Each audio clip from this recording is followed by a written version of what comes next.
Hello, it's Father Samuel Hakim in Chicago with a word of hope for Tuesday of the 34th and final week in Ordinary Time. Well, since we are in the final week in Ordinary Time, we're going to hear a lot about the end times in our readings.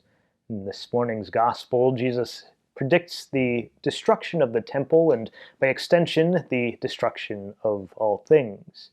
Now, understandably, the people that he's talking to are a bit concerned. They ask him, "Teacher, when will this happen? And what sign will there be when all these things are about to happen?" He answered, "See that you not be deceived, for many will come in my name, saying, 'I am he,' and the time has come. Do not follow them. When you hear of wars and insurrections, do not be terrified, for such things must happen first, but it will not immediately be the end."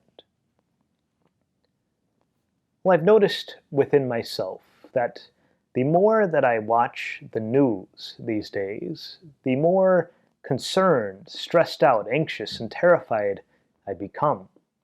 And the news is filled with bad news, right? Look out and look into this world and this ongoing climate of pandemic. We see nations not cooperating with one another. We see even in our own nation a sort of breakdown in cooperation. It's easy to become fearful and anxious, to become terrified. But the Lord commands us not to be. He says, don't worry about the things around you. Don't worry about the violence, the insurrections, the wars. These things are going to happen, but it will not immediately be the end. Instead, what are we to do? Well, simply put, we should follow Jesus. Focus on our relationship with Him, and realize the hope that we have in this relationship. We know what He promises: eternal life, eternal goodness, happiness, and peace in the world to come, but even good things here and now.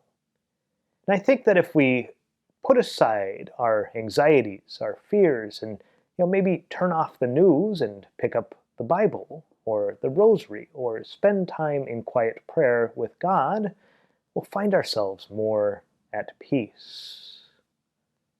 Not only ourselves at peace, but we become beacons of light and peace here and now. So I encourage you today to spend at least as much time in prayer as you do consuming the news. Pay attention to what happens within you as you do. Become a beacon of light, peace, hope, and joy for a world that needs it. God bless you.